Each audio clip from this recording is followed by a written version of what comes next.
Sidang perkara nomor 799 PIT B 2022 atas nama terdakwa Ricky Rizal Wibowo dinyatakan dibuka dan terbuka untuk umum.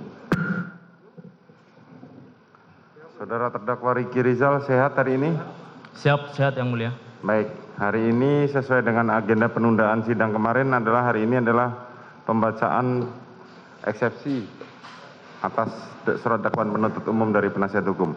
Sudah siap? Sudah siap, Aziz. Silakan dibagikan dulu. Baik.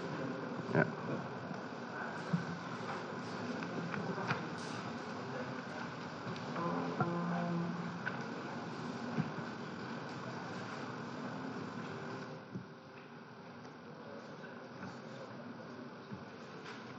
Baik, silakan dibacakan, saudara. Terima kasih, Majelis. Penasihat hukum. Kami langsung ke halaman 2. Ya, silakan. Pada yang terhormat Majelis Hakim yang kami hormati, para jaksa penuntut umum serta pengunjung sidang yang kami hormati. Dengan ini kami menyampaikan nota keberatan terhadap dakwaan jaksa penuntut umum terhadap saudara terdakwa Ricky Rizal. Kami yang bertanda di bawah ini, Herman Umar, Zesa Fatma De Vega, Zena Dinda De Vega, Bagus Tiadi Mulwawan, Afria Supalianto, Jujuk Purwantoro, Khairul Aman, Arman Suparman, Inge Irawati, Anca Busra Lesmana, Yuda Ramon, Budi Sugiono Pribadi, Afriadi Putra Joni Bakar, Aprizon, Dina Julianti, Ramayani Darwis, Muhammad Fajar Mintarno, Dedi Marisa, Tua Al Paulo Harahap, Zenuzi Makroji, Belan Dewanca Pribadi. Advokat-advokat pada kantor Herman Umar and Partner dengan ini bertindak untuk dan atas nama Ricky Rizal Wibowo. Kami lanjutkan. Dalam persidangan ini diajukan sebagai terdakwa dan untuk selanjutnya ini disebut sebagai terdakwa. Berdasarkan surat kuasa khusus tanggal 12 Oktober 2022 bertindak sebagai kuasa hukum dari terdakwa baik sendiri maupun bersama-sama. Dalam kesempatan pada hari ini akan mengajukan dan sekaligus membacakan keberatan atau eksepsi dalam persidangan ini atas perkara pidana yang telah didakwakan kepada klien kami. Adapun poin-poin penting eksepsi ini akan kami buat dengan sistematika sebagai berikut. 1. Pendahuluan. 2. Dasar hukum. 3. Keberatan. 4. Petitum. 5. Penutup. Pendahuluan. Majelis Hakim yang terhormat, jaksa penuntut umum yang terhormat, pengunjung sidang dan masyarakat yang kami hormati, bahwa setelah mendengarkan dan mempelajari secara seksama surat dakwaan jaksa penuntut umum, maka berdasarkan hukum acara pidana terhadap dakwaan jaksa penuntut umum tersebut, tim penasihat hukum memberikan pendapatnya dengan maksud untuk menguji apakah surat dakwaan ini telah memenuhi asas dan ketentuan hukum untuk mendudukkan terdakwa dalam perkara akuo dan sekaligus menjadi dasar dan pedoman untuk pemeriksaan selanjutnya, yakni apakah benar terdakwa telah melakukan tindak pidana sebagaimana yang diuraikan dalam surat dakwaan jaksa penuntut umum. Sebelum masuk kepada materi eksepsi, kami untuk atas nama terdakwa Ricky Rizal menyatakan bahwa poin-poin dalam mengasumsikan apa yang terjadi yang mengakibatkan hilangnya nyawa korban Nofriansah Joshua Huta Barat. Namun kami hanya meluruskan poin-poin asumtif yang dibangun oleh jaksa penuntut umum dalam surat dakwaan yang kami hadapkan pada poin-poin dalam berita acara pemeriksaan dan berita acara konfrontasi. A. Surat dakwaan jaksa penuntut umum. Dari surat dakwaan jaksa penuntut umum bernomor register perkara nomor sekian yang sudah dibacakan pada hari Senin tanggal 17 Oktober 2022 di Pengadilan Negeri Jakarta Selatan, adapun pasal yang dikenakan dalam surat dakwaan adalah sebagai berikut. Primer, perbuatan terdakwa Ricky Rizal Wibowo tersebut di atas sebagaimana diatur dan diancam pidana sebagaimana diatur dalam pasal 340 KUHP Yunto pasal 55 ayat 1 ke 1 KUHP. Subsidiar, perbuatan terdakwa Ricky Rizal Wibowo tersebut di atas sebagaimana diatur dan diancam pidana sebagaimana diatur dalam pasal 338 KUHP Yunto 55 ayat 1 ke 1 KUHP. Adapun poin-poin yang kami sampaikan pada bagian pendahuluan ini bertujuan supaya sejak awal kita semua yang mengikuti persidangan ini sudah dengan cermat dan seksama memahami isi dari surat dakwaan yang telah diajukan oleh tim jaksa penuntut umum. Oleh karena itu, sesuai dengan hukum acara yang berlaku, perkenankan kami selaku penasihat hukum terdakwa menyampaikan nota keberatan terhadap surat dakwaan jaksa penuntut umum. Dasar hukum. Dasar hukum pengajuan eksepsi. Bahwa mengenai eksepsi antara lain diatur dalam pasal 156 ayat 1 Undang-Undang KUHP yang berbunyi sebagai berikut. Dalam hal terdakwa atau penasihat hukum mengajukan keberatan bahwa pengadilan tidak berwenang mengadili perkara atau dakwaan tidak dapat diterima atau surat dakwaan harus dibatalkan, maka setelah diberi kesempatan kepada penuntut umum untuk menyatakan pendapatnya, hakim mempertimbangkan keberatan tersebut untuk selanjutnya mengambil keputusan. Bahwa dalam terdakwa atau penasihat hukumnya keberatan atas surat dakwaan jaksa penuntut umum, maka terdakwa atau penasihat hukumnya dapat mengajukan keberatan atau eksepsi sebagaimana dimaksud dalam pasal 156 ayat 1 Undang KUHP yang meliputi 1. Keberatan bahwa pengadilan tidak berwenang mengadili perkaranya. 2. Dakwaan tidak dapat diterima. 3. Surat dakwaan harus dibatalkan. Bahwa makna dari pasal 156 ayat 1 Undang-Undang Nomor 8 KUHP tersebut adalah memberikan kesempatan kepada terdakwa atau penasihat hukumnya untuk menggunakan haknya mengajukan keberatan atau eksepsi terhadap surat dakwaan jaksa penuntut umum, dan atau dengan perkataan lain pada intinya eksepsi keberatan ini adalah sebagai bantahan yang menangkis surat dakwaan jaksa penuntut umum tanpa menyinggung materi pokok perkara. Bahwa surat dakwaan merupakan bagian penting hukum acara pidana karena berdasarkan hal yang dimuat dalam surat dakwaan itu, hakim akan memeriksa perkara dalam kurung Handi Hamzah Hukum Acara Pidana Indonesia.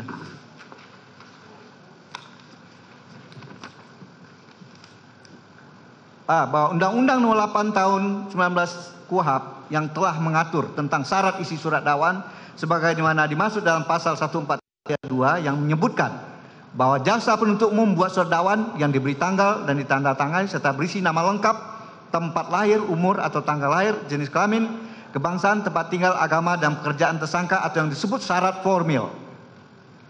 B. Uraian secara cermat, jelas dan lengkap mengenai tindak pidana yang didakwakan dengan menyebutkan waktu dan tempat tindak pidana itu dilakukan atau disebut syarat material.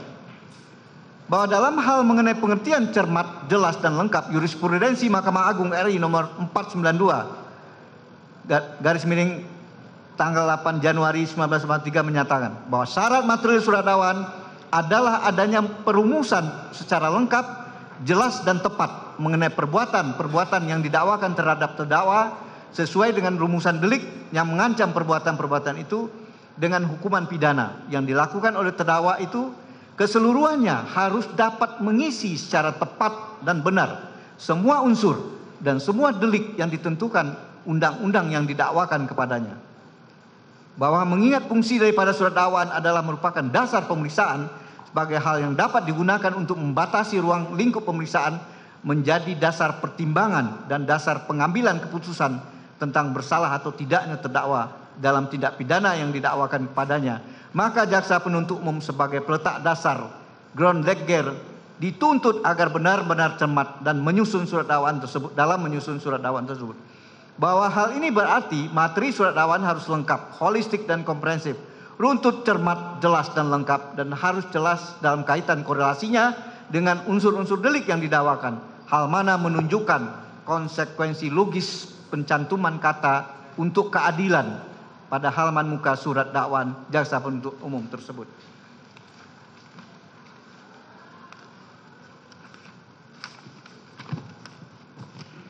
Sementara itu pada sisi terdakwa dan penasihat hukumnya, kecermatan, kejelasan dan kelengkapan dari surat dakwaan merupakan dasar pemahaman atas perkara yang ditangani dan dimaksudkan untuk keperluan upaya pembelaan atas kepentingan hak-hak terdakwa, sehingga oleh karena itu apabila uraian jaksa penuntut umum dalam dakwaannya tidak cermat, tidak jelas atau tidak lengkap, maka penasihat hukum terdakwa berhak untuk mengajukan eksepsi keberatan terhadap dakwaan jaksa penuntut umum.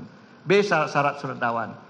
Bahwa mengenai syarat surat dakwaan diatur dalam pasal 143 ayat 2 KUHP yang menetapkan syarat yang harus dipenuhi dalam pembuatan surat dakwaan, yakni formil dan material.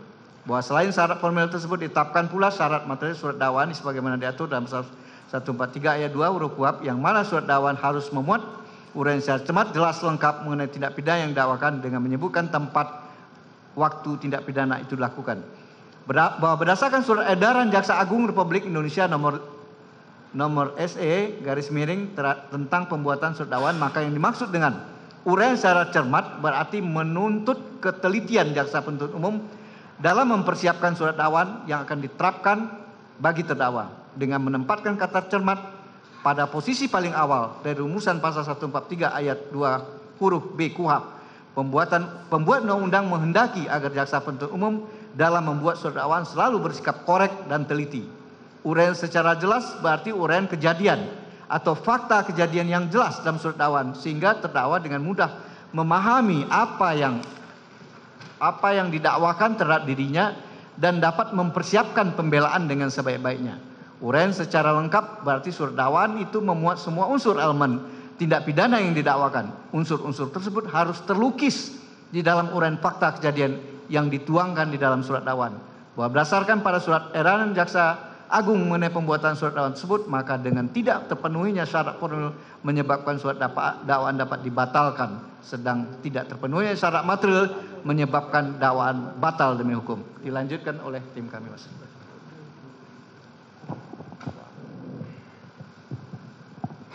Izin Yang Mulia. Silakan. Selanjut, Romawi 3. Keberatan. Majelis Yang Mulia, rekan jaksa penuntut umum yang kami hormati, pemerhati sidang yang terhormat. Mengenai poin-poin keberatan akan kami uraikan dengan hal-hal sebagai berikut. Pertama, uraian peristiwa oleh jaksa penuntut umum di dalam surat dakwaan tidak bersesuaian dengan pasal yang didakwakan. Bahwa di dalam surat dakwaan jaksa penuntut umum, meskipun dilakukan pemecahan atau splitsing, namun uraian peristiwa dan peran masing-masing terdakwa kami pandang dilakukan dengan cara saling tempel atau copy paste antara dakwaan satu dengan dakwaan yang lain. Di dalam surat dakwaan dalam perkara aku setebal 41 halaman, jaksa penuntut umum hanya menguraikan kurang lebih 6 poin penting yang fokus pada perbuatan terdakwa Ricky Rizal Wibowo. Kami akan menguraikan peristiwa-peristiwa yang terjadi berdasarkan tempat yang menjadi uraian peristiwa dalam surat dakwaan. Adapun tempat-tempat tersebut kami bagi menjadi 3, yaitu yang pertama, rangkaian peristiwa di Cempaka Residen Blok C3, Mertoyudan, Magelang pada tanggal 7 Juli 2002. 2. Rangkaian peristiwa di rumah pribadi saksi Ferdi Sambo SH SIK MH, Jalan Seguling 3, nomor 29 Saguling pada tanggal 8 Juli 2022 atau disebut sebagai peristiwa Saguling. 3. Rangkaian peristiwa di rumah dinas saksi Ferdi Sambo SH SIK MH di Jalan Duren 3 nomor 46 pada tanggal 8 Juli 2022 atau disebut sebagai peristiwa Duren 3. Dari ketiga peristiwa tersebut, kami rangkum hal-hal yang berkaitan secara langsung dengan terdakwa sebagai berikut. Pertama, rangkaian peristiwa di Magelang. Bahwa pada halaman 2 paragraf 2 surat dakwaan, jaksa penuntut umum menyebutkan, kemudian saksi Putri Cendrawati meminta kepada terdakwa Ricky Rizal Wibowo untuk memanggil korban Nofriansah Yosua Huta Barat menemui saksi Putri Cendrawati. Tetapi terdakwa Ricky Rizal Wibowo tidak langsung memanggil korban Nofriansah Yosua Huta Barat.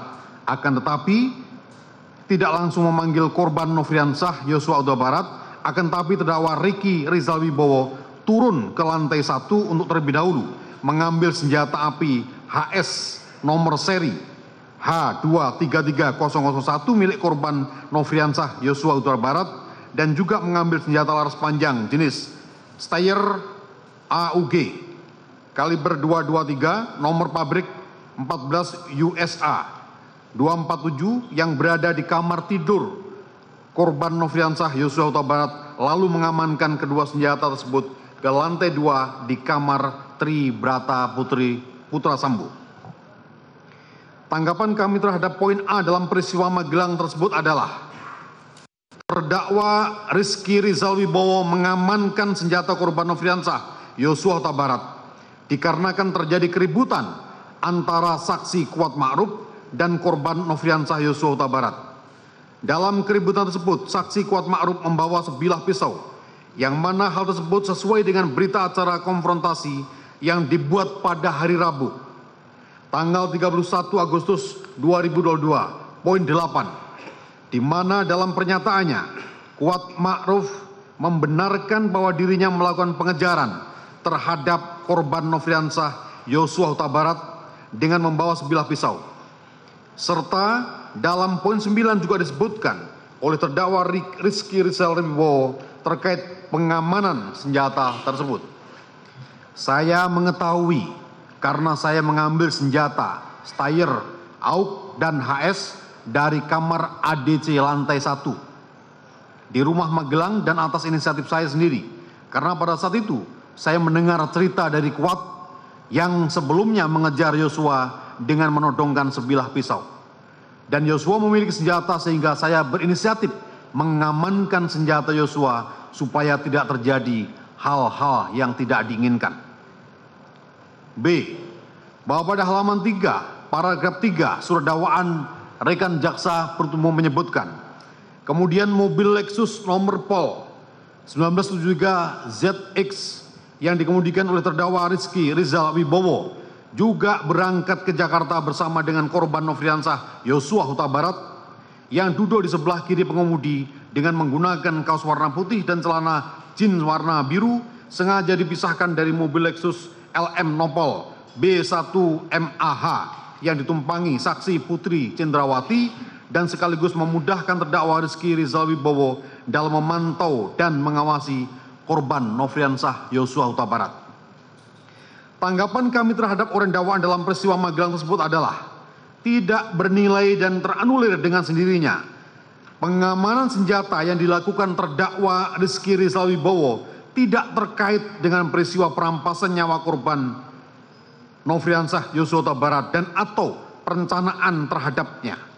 Hal ini terjawab dari dakwaan jaksa penuntut umum halaman 5 paragraf 2 yang menyatakan perencanaan disusun oleh saksi Ferdi Sambo SH SIK MH pada tanggal 8 Juli 2022 di rumah Saguling. Sehingga berdasarkan hal tersebut, maka segala tindakan-tindakan aktif terdakwa Rizky Rizal Wibowo pada tanggal 7 Juli 2022 tidak berkaitan dengan pokok perkara aku. Namun, kami akan menjelaskan apa yang terjadi berdasarkan berita acara pemeriksaan tambahan tertanggal 8 September 2022 pada halaman 2.14. Nofriansah Yosua Huta Barat pernah menanyakan di mana keberadaan senjata api miliknya dan terdakwa Rizky Rizal Wibowo menjawab, Nofriansah Yosua Huta Barat pernah menanyakan kepada dirinya mengenai keberadaan senjata milik Nofriansah Yosua Huta Barat tersebut pada saat berada di dalam mobil Lexus RX Nopol L 1973 ZX pada saat terdakwa di perjalanan dari Magelang menuju Jakarta pada tanggal 8 Juli 2022. Pada saat itu saya menjawab dengan berkata, senjata di dashboard mobil LM diamankan Richard Eliezer Pudilang Lumiu. Lu mandi sih tadi. Dan dijawab oleh Nofriansah Yosua Huta Barat dengan berkata, oh ya sudah bang. Kedua, rangkaian peristiwa di rumah Saguling. Bahwa pada halaman 5 sampai dengan halaman 6 surat dakwaan menyebutkan, selanjutnya saksi Ferdi Sambo SH SIK MH memanggil terdakwa Ricky Rizal Wibowo melalui Hendy Talki untuk menemui saksi Ferdi Sambo di lantai 3. Setelah itu saksi Ferdi Sambo bertanya kepada terdakwa Ricky Rizal Wibowo dengan perkataan, ada apa di Magelang? Lalu terdakwa Ricky Rizal Wibowo menjawab, tidak tahu pak. Kemudian saksi Ferdi Sambo berkata lagi, ibu sudah dilecehkan oleh Yosua.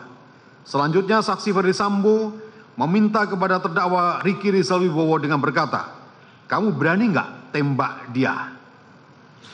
Dalam kurung Yosua. Dijawab oleh terdakwa Ricky Rizal Wibowo, tidak berani pak. Karena saya nggak kuat mentalnya pak. Kemudian saksi Ferdi Sambo mengatakan kepada terdakwa Ricky Rizal Wibowo, tidak apa-apa. Tapi kalau dia, Yosua maksudnya, melawan, kamu backup saya di Duren 3. Dan perkataan saksi Ferdi Sambo tersebut tidak dibantah oleh terdakwa Ricky Rizal Wibowo sebagaimana jawaban sebelumnya. Selanjutnya, karena tidak ada bantahan dari terdakwa Ricky Rizal Wibowo, lalu saksi Ferdi Sambo untuk mendukung rencana yang sudah diinginkan dan dikehendakinya tersebut menyampaikan kepada terdakwa Ricky Rizal Wibowo untuk memanggil saksi Richard Eliezer Pudiang Lumiu.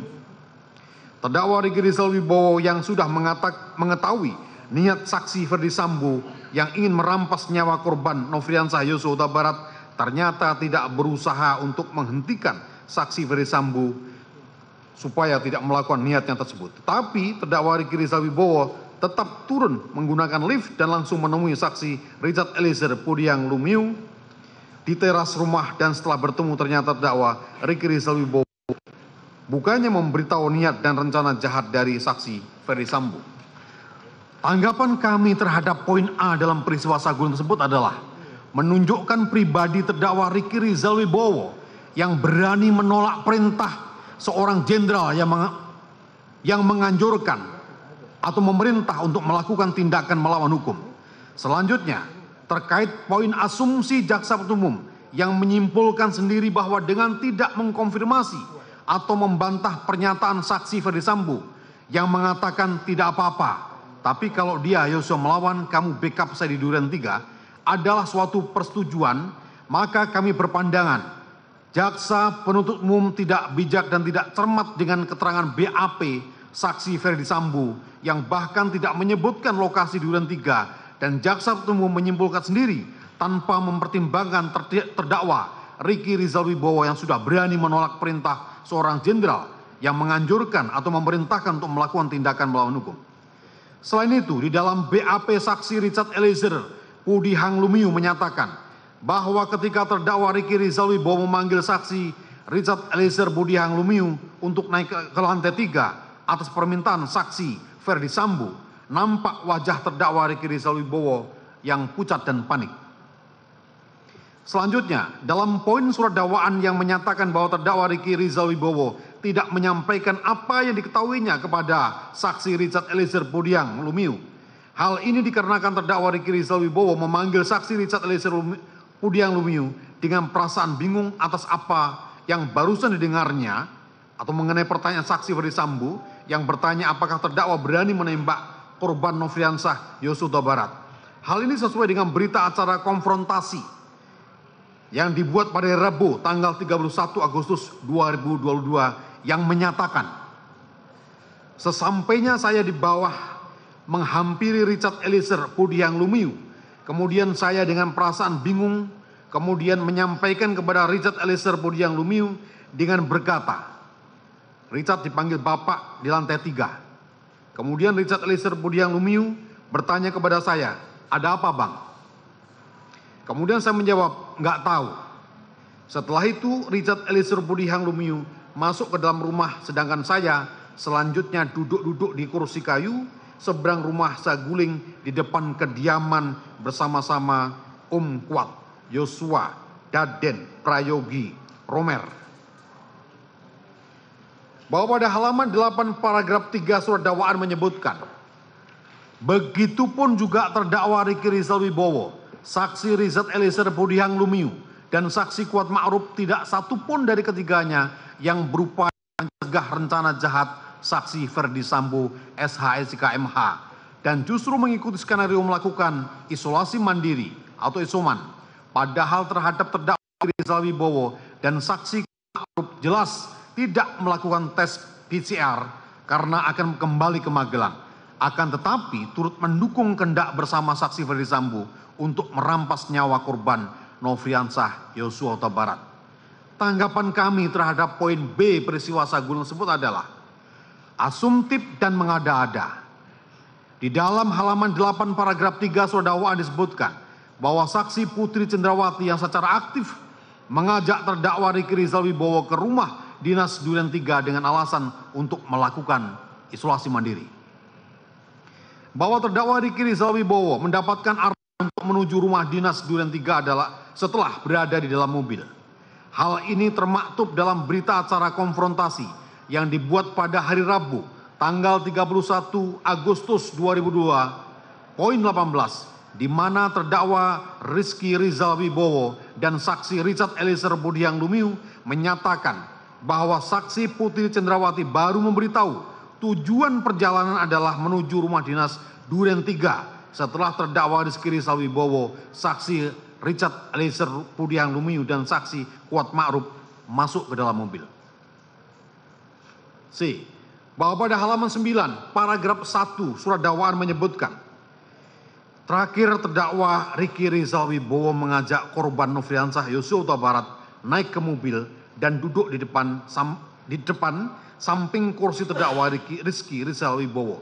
Seharusnya masih ada kesempatan bagi terdakwa Rizky Rizal Wibowo, saksi Putri Cendrawati, saksi Richard Eliezer Pudiang Lumiu, dan saksi Kuat Ma'ruf untuk memberitahu tentang niat dari saksi Ferdi Sambo yang hendak merampas nyawa korban Nofriansah Yosua Huta Barat, sehingga korban Nofriansah Yosua Huta Barat tidak ikut ke rumah dinas Duren 3 nomor 46. Selanjutnya mobil yang dikemudikan oleh terdakwa Rizky Rizal Wibowo dan rombongan berangkat menuju rumah dinas Duren 3 nomor 46 sekitar pukul 17.06 WIB. Tanggapan kami terhadap poin B peristiwa saguling tersebut adalah kontradiktif dan surat dakwaan yang disusun oleh jaksa penuntut umum sehingga faktanya menjadi kabur. Terdakwa Rizky Rizal Wibowo disebut mengajak korban Nofriansah Yosua Huta Barat naik ke mobil. Padahal jaksa penuntut umum pada halaman 8 paragraf 3 surat dakwaannya telah menyebutkan yang mengajak untuk melakukan isolasi mandiri di rumah dinas Duren 3 adalah saksi Putri Cendrawati. Ketiga, rangkaian peristiwa di rumah dinas saksi Ferdi Sambo, Duren 3 nomor 46. Bahwa pada halaman 9 sampai dengan halaman 10, surat dakwaan rekan jaksa penuntut umum menyebutkan, sedangkan terdakwa Rizky Rizal Wibowo yang sudah mengetahui rencana jahat tersebut tidak ikut masuk ke dalam rumah dinas Duren 3 nomor 46, tetapi berdiri di garasi rumah untuk mengawasi keberadaan korban Nofriansah Yosua Huta Barat yang sedang berdiri di taman halaman rumah dinas tersebut guna memastikan korban Nofriansah Yosua Huta Barat tidak kemana-mana. Di saat itulah kesempatan terakhir terdakwa Ricky Rizal Wibowo sekurang-kurangnya dapat memberitahu korban Nofriansah Yosua Huta Barat. Namun terdakwa Ricky Rizal Wibowo tetap tidak memberitahu korban Nofriansah Yosua Huta Barat supaya pergi dan lari menjauh agar terhindar dari perampasan nyawa sebagaimana dikehendaki oleh saksi Ferdi Sambo. Tanggapan kami terhadap poin B peristiwa rumah dinas Duren 3 tersebut adalah menunjukkan bahwa terdakwa Ricky Rizal Wibowo tidak berperan aktif dalam peristiwa perampasan nyawa korban Nofriansah Yosua Huta Barat. Bahkan tidak ikut masuk ke dalam rumah Duren 3 sebelum dipanggil oleh saksi Kuat Ma'ruf. Bahwa penuntut umum mendakwa Ricky Rizal Wibowo dengan dakwaan primer sebagaimana diatur dan diancam pidana dalam pasal 340 KUHP, junto pasal 551 KUHP, dan dakwaan subsidiar sebagaimana diatur dan diancam pidana dalam pasal 338 KUHP, junto pasal 55 ayat 1 ke 1 KUHP dengan melandaskan uraian dalam surat dakwaan pada asumsi yang liar dan tidak berdasar. Bahwa dalam pasal 340 junto pasal 551 ke 1 yang didakwakan oleh jaksa penuntut umum pada pasal 340 adalah pasal pembunuhan berencana di mana terdakwa dalam uraian dakwaan tidak pernah dijelaskan adanya perbuatan untuk membuat rencana bersama. Bahkan terdakwa tidak mengetahui rencana dugaan pembunuhan berencana. Begitu juga dengan pasal 55 ayat 1 ke 1 di mana dinyatakan adanya ikut serta deal naming. Padahal sesungguhnya terdakwa tidak pernah diikutsertakan dalam kejadian dugaan pembunuhan atas korban Nofriansah Yosua Huta Barat. Justru terdakwa Ricky Rizal Wibowo dengan tegas menolak perintah saksi Ferdi Sambo untuk menembak korban Nofriansah Yosua Huta Barat. Oleh karena itu, berdasarkan hal-hal sebagaimana telah dikemukakan di atas, terdapat cukup alasan bagi majelis hakim yang mulia untuk membatalkan demi hukum surat dakwaan jaksa penuntut umum sebagaimana dimaksud dalam ketentuan pasal 143 ayat 3 Undang-Undang Nomor 8 Tahun 1981 tentang Hukum Acara Pidana atau KUHAP. Surat dakwaan yang tidak memenuhi ketentuan sebagaimana dimaksud dalam ayat 2 huruf B batal demi hukum.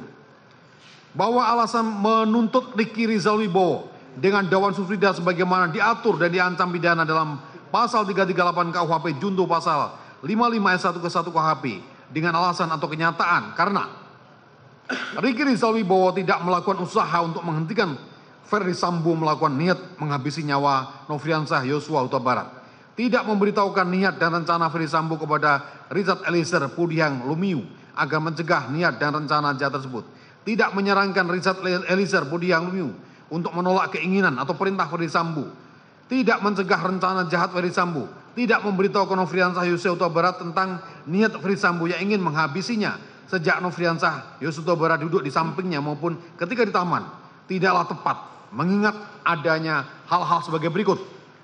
Pertama, terdakwa Ricky Rizal Wibowo merupakan ajudan seorang Inspektur Jenderal Ferdi Sambo yang oleh karenanya harus mematuhi perintah. Kedua, sejak awal hingga diperintahkan menghadap saksi Ferdi Sambo, terdakwa Ricky Rizal Wibowo sama sekali tidak mengetahui peristiwa apa yang terjadi di kediaman saksi Ferdi Sambo yang berlokasi di Magelang. Keberadaan dan kehadiran dirinya di Jakarta, baik di rumah Saguling maupun Duren 3 nomor 46 tersebut, juga atas perintah pihak atasan, yakni saksi Putri Cendrawati. Ketiga, terdakwa Ricky Rizal Wibowo tidak mengetahui mengenai persiapan atau perencanaan skenario pembunuhan terhadap korban Nofriansah Yosua Huta Barat. Hal tersebut hanya diketahui saksi Ferdi Sambo, saksi Putri Cendrawati, dan saksi Richard Eliezer. Halaman 6, paragraf 2 dan 3 surat dakwaan. R. Susilo dalam bukunya yang berjudul Kitab Undang-Undang Hukum Pidana serta komentar-komentarnya lengkap pasal demi pasal menjelaskan mengenai apa yang dimaksud dengan orang yang turut melakukan atau medipleker. Dalam pasal 55 KUHP, menurut R. Susilo, turut melakukan dalam arti kata bersama-sama melakukan, sedikit-dikitnya harus ada dua orang, ialah orang yang melakukan pleger dan orang yang turut melakukan medipleker peristiwa pidana. Di sini diminta bahwa kedua orang itu semuanya melakukan perbuatan pelaksanaan. Jadi melakukan anasir atau elemen dari peristiwa tindak pidana itu. Tidak boleh misalnya hanya melakukan perbuatan persiapan saja atau perbuatan yang sifatnya hanya menolong. Sebab jika demikian, maka orang yang menolong itu tidak masuk medipleker, akan tetapi dihukum sebagai membantu melakukan medipletik dalam pasal 56 KUHP. Bunyi pasal 56 KUHP adalah sebagai berikut: dipidana sebagai kejahatan mereka yang sengaja memberikan kesempatan, sarana atau keterangan untuk melakukan kejahatan. Mengenai pasal 56 KUHP, R. Susilo menjelaskan bahwa orang yang membantu melakukan jika ia sengaja memberikan bantuan tersebut pada waktu atau sebelum, jadi tidak sesudahnya kejahatan itu dilakukan. Bila bantuan itu diberikan sesudah kejahatan itu dilakukan, maka orang tersebut melakukan perbuatan sekongkol atau peristiwa pidana tersebut dalam pasal 221 KUHP. Dalam penjelasan pasal 56 KUHP ini dikatakan bahwa elemen sengaja harus ada, sehingga orang yang secara kebetulan dengan tidak mengetahui telah memberikan kesempatan, daya upaya, atau keterangan untuk melakukan kejahatan itu tidak dihukum. Niat untuk melakukan kejahatan itu harus timbul dari orang yang diberi bantuan, kesempatan, daya upaya, atau keterangan itu. Jika niatnya itu timbul dari orang yang memberi bantuan sendiri, maka orang itu bersalah berbuat membujuk melakukan atau outlooking. Bahwa sesuai dengan surat edaran Jaksa Agung Republik Indonesia nomor SE 004-JA-11-1993 tentang pembuatan surat dakwaan, Jaksa Penuntut Umum dalam perkara aku telah gagal untuk menguraikan secara lengkap unsur tindak pidana yang didakwakan dengan kaitannya terhadap fakta kejadian yang dituangkan di dalam surat dakwaan. Berdasarkan hal-hal sebagaimana telah dikemukakan di atas, terdapat cukup alasan bagi Yang Mulia Majelis Hakim untuk membatalkan demi hukum surat dakwaan Jaksa Penuntut Umum sebagaimana dimaksud dalam ketentuan pasal 143 ayat 3 Undang-Undang Nomor 8 Tahun 1981 tentang KUHP. Surat dakwaan yang tidak memenuhi ketentuan sebagaimana dimaksud dalam ayat 2 huruf B adalah dinyatakan batal demi hukum. Yang Mulia izin dilanjutkan rekan saya. Terima kasih. Mohon izin Yang Mulia untuk melanjutkan. 2. Pemisahan perkara atau sebitsing yang dilakukan oleh Jaksa Penuntut Umum dalam perkara aku tidak tepat. Berdasarkan pengkajian dari surat edaran Jaksa Agung dan aturan yang ada dalam KUHP tersebut di atas, dihubungkan dengan surat dakwaan Jaksa Penuntut Umum dalam perkara aku, maka dapat terlihat dengan jelas tentang hal-hal sebagai berikut.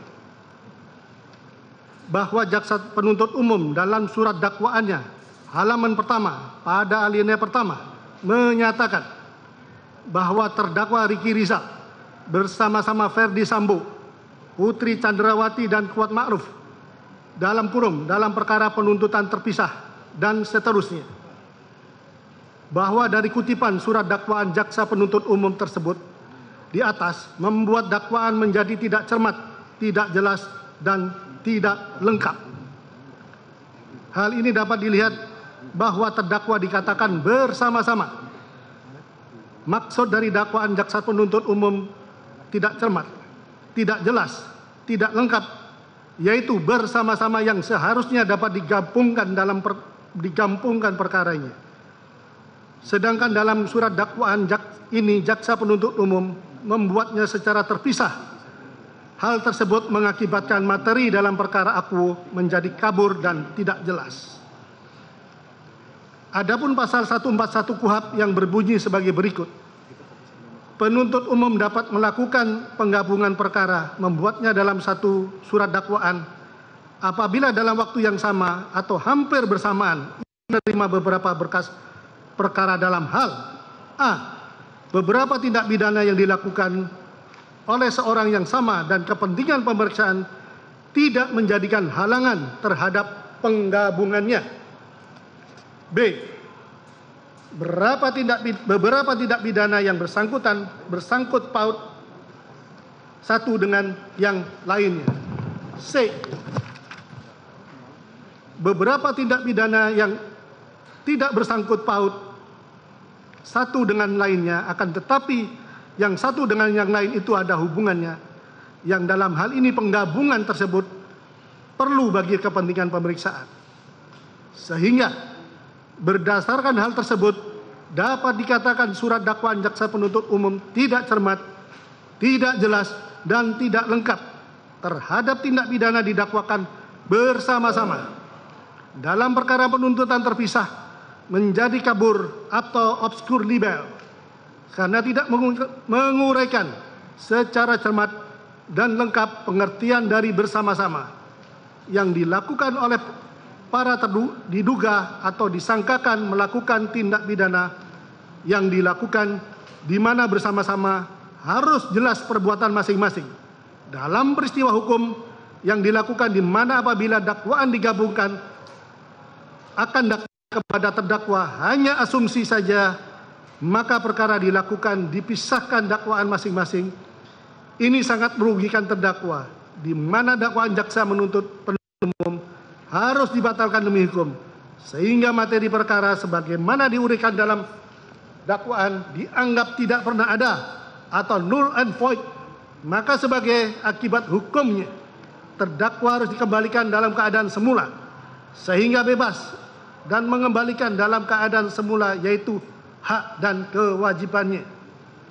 Bahwa mengenai dakwaan primer dan subsidiar pasal 340 Junto 55 ayat 1 ke 1 dan pasal 338 Junto 55 ayat ke 1 ayat 1 ke 1 yang pengenaan unsur delik pasal 5 ayat 1 ke 1 KUHP, yakni mengenai delik turut serta atau delnaming di dalam surat dakwaan telah dikemukakan secara tidak cermat, tidak jelas dan tidak lengkap, di mana dalam pasal 55 ayat 1 ke 1 KUHP, di mana terdapat perbuatan lebih dari 2 orang, di mana peran setiap orang itu jelas kedudukannya, sedangkan dalam peran kedudukan terdakwa tidak dijelaskan apakah yang melakukan atau yang menyuruh lakukan atau ikut serta turut melakukan. Hal ini sejalan dengan pandangan Profesor Van Hemel yang menyatakan ajaran mengenai turut serta atau delnaming itu sebagai suatu ajaran mengenai pertanggungjawaban dan pembagian pertanggungjawaban, yakni dalam hal ini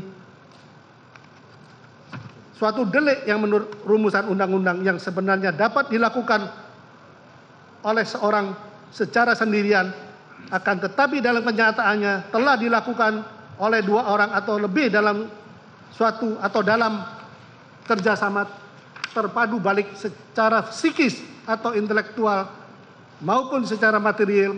Pendapat Profesor Van Hemel dikutip dalam buku PAF Lambintang, dalam buku dasar hukum pidana Indonesia, Citra Aditya Bakti tahun 1997, halaman 594. Terkait dalam surat dakwaan ini terhadap perbuatan terdakwa dalam pasal 55 ayat 1 ke 1 KUHP dalam surat dakwaan menjadi membingungkan dan akan menimbulkan kesulitan bagi terdakwa dan penasihat hukum terdakwa dalam pembelaan di kemudian hari. Karena itu jelas dan tegas dakwaan menjadi kabur. Dengan demikian maka dapat dikatakan dalam surat dakwaan jaksa penuntut umum telah gagal menguraikan peristiwa di dakwaan secara cermat, jelas dan lengkap. Bahwa berdasarkan jurisprudensi Mahkamah Agung Republik Indonesia nomor 492-K-KR-1981 tanggal 8 Januari 1983 yang secara jelas menyatakan bahwa syarat material surat dakwaan adalah adanya perumusan secara lengkap dan jelas tepat mengenai perbuatan-perbuatan yang didakwakan terhadap terdakwa sesuai dengan rumusan delik yang mengancam perbuatan-perbuatan itu dengan hukum pidana dalam kurung yang dilakukan oleh terdakwa itu keseluruhannya harus dapat mengisi secara tepat dan benar semua unsur-unsur delik yang ditentukan dalam undang-undang yang didakwakan kepadanya. Dan jurisprudensi Mahkamah Agung RI nomor 33K-MIL-1985 tanggal 15 Februari 1986 menyatakan karena surat dakwaan tidak dirumuskan secara lengkap dan tidak cermat, dakwaannya dinyatakan batal demi hukum.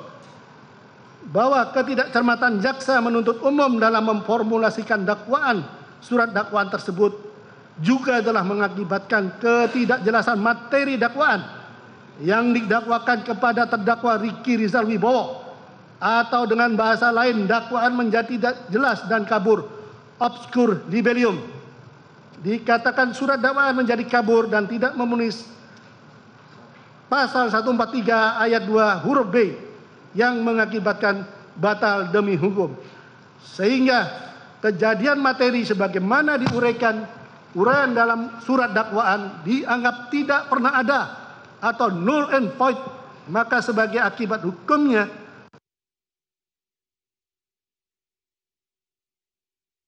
pasal 143 ayat 2 huruf B yang mengakibatkan batal demi hukum.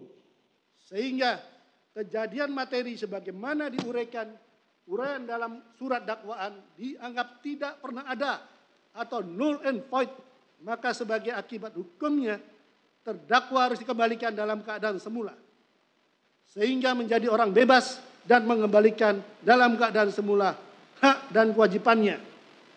4. Petitum Majelis Hakim yang terhormat, jaksa penuntut umum yang kami hormati, pengunjung sidang dan masyarakat yang kami hormati.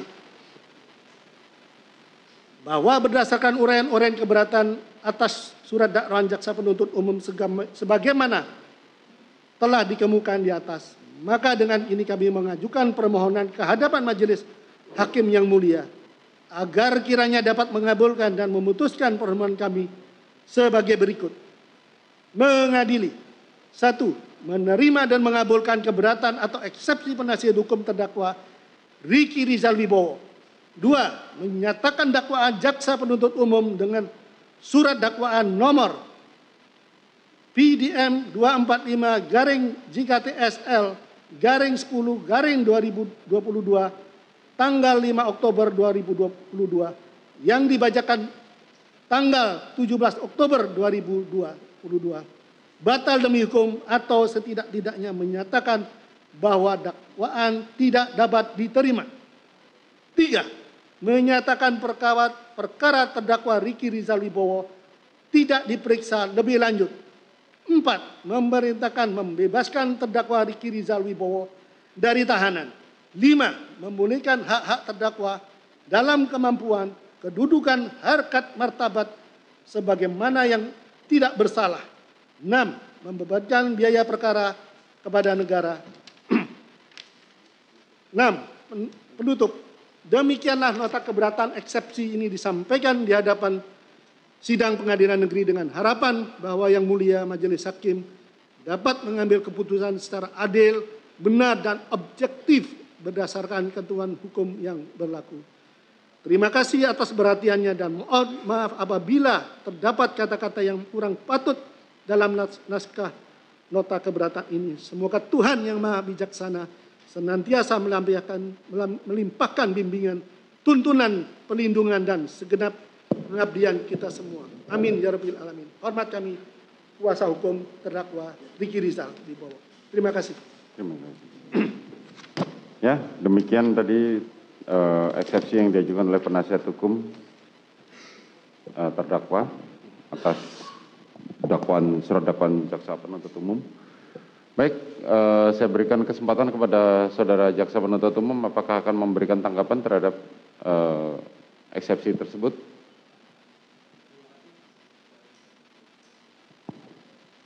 Terima kasih Majelis Hakim yang mulia, tim penasihat hukum yang telah membacakan eksepsi, tentunya hak daripada bagian pembelaan terhadap terdakwa. Mohon izin yang mulia, oleh karena penanganan perkara ini pada prinsipnya dilakukan secara splitsing, baik antara terdakwa Ricky Rizal Wibowo dengan terdakwa-terdakwa yang lain, dan pada prinsipnya alat bukti keterangan saksi-saksi yang akan dihadirkan itu adalah sama satu sama lain dengan berkas yang lain.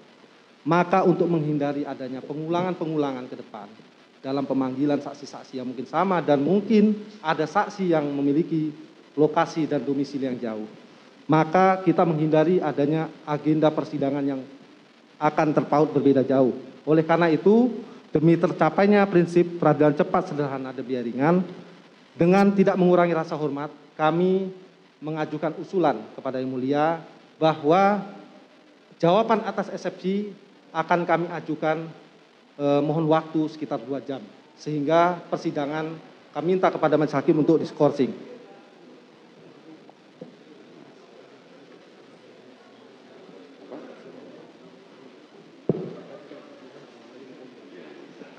Jadi begini, saudara jaksa penuntut umum, ini kami ini tidak hanya menyidangkan perkara ini saja, masih menyidangkan perkara lain.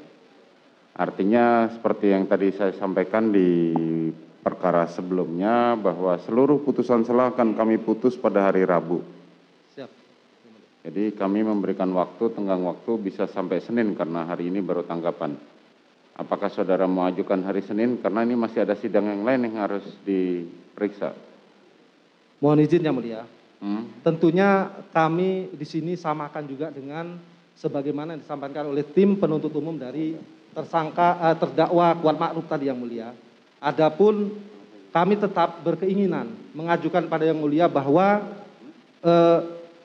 jawaban eksepsi tentunya tetap akan kami bacakan pada hari ini ya, pada persidangan yang sama Yang Mulia. Mohon izin untuk dipertimbangkan permohonan kami. Ini juga untuk kepentingan supaya nanti ke depannya dalam hal mengambil putusan selah Yang Mulia, ini dapat diseragamkan, dan ke depannya lagi untuk efektivitas dan efisiensi waktu juga Yang Mulia, untuk menyamakan dalam hal pemanggilan saksi-saksi ke depan. Itu pertimbangan kami Yang Mulia. Baik, majelis kabulkan bahwa saudara persidangan ini kami skors dan kami akan lanjutkan lagi pada pukul 17.00. Terima kasih Yang Mulia. Baik. Baik, demikian sidang perkara nomor 799 PIT B 2022 atas nama terdakwa Ricky Rizal Wibowo kami nyatakan skors.